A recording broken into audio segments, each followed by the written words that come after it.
Welcome back. In the previous video, we saw that when the new keyword is used, a property is added to the object created from the constructor function called dunderproto. This property links to the prototype property on the constructor function.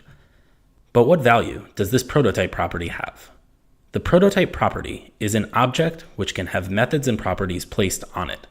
These methods and properties are shared and accessible by any object that is created from that constructor function when the new keyword is used. In this example, we're adding a property on the prototype called isInstructor and setting the value to be true. Now, all of our objects that have been created from this constructor using the new keyword have access to the isInstructor property. But how in the world did that happen? We added a property on the person.prototype object, and all of a sudden, two seemingly non-related objects have access to it. The answer lies in dunderproto. Since these objects have a link to person.prototype, they can access anything inside of it. In fact, this is actually the exact way that JavaScript finds methods and properties on objects. And what we've just described is something called the prototype chain. Let's talk a bit more about that. We just saw that when we added a property to the person.prototype object, it was accessible from objects created by that constructor function using the new keyword.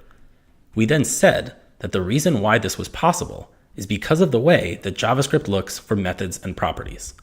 Let's show an example. I'm going to make a variable called r and set it equal to an empty array. What I actually did was shorthand for writing new array. I used a built-in constructor to JavaScript called array and made a new object from it. We also know in JavaScript that our arrays have a method called push, which adds something to the end of an array. But where is this push method defined? And how does JavaScript know where to find it? The answer, once again, is in dunderproto. Let's console.dir the r variable, and we see that all this object has is a property called length. But where does the push method then come from? Well, let's examine what the dunderproto of this r variable is. It is in fact the array.prototype. We can prove that by showing that r.dunderproto triple equals array.prototype evaluates to true. So the way that JavaScript finds methods and properties is by looking at the object, and if it can't find the method or property you're looking for, it goes to that object's dunderproto. This actually keeps happening until the property or method is found, and if it is not found, the expression evaluates to undefined. We can see this even further with another example. In JavaScript, every object has a method called hasOwnProperty, which returns true if the object has a property specified as a parameter of the hasOwnProperty method. What does that mean?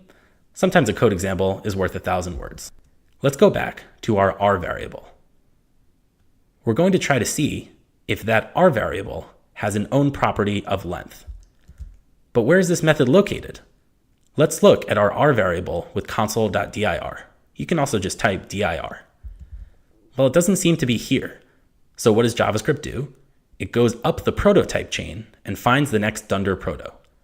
We can see that the next dunderproto is the object.prototype, and here is where that method is found. We can illustrate this as well with a diagram. Once again, circles are functions and squares are objects. Here we see an r variable that has a dunderproto of array.prototype. The array.prototype is an object as well and has its own dunderproto that points to object.prototype. Every single object in JavaScript contains the object.prototype. That's where methods like hasOwnProperty come from. The dunderproto of object.prototype is null, and this is where the prototype chain stops. To recap, we analyzed how JavaScript finds methods and properties using the prototype chain. We saw how JavaScript will look at an object and see if the method or property you're looking for exists, and if not, it will go to that object's dunderproto and repeat until there is not another dunderproto.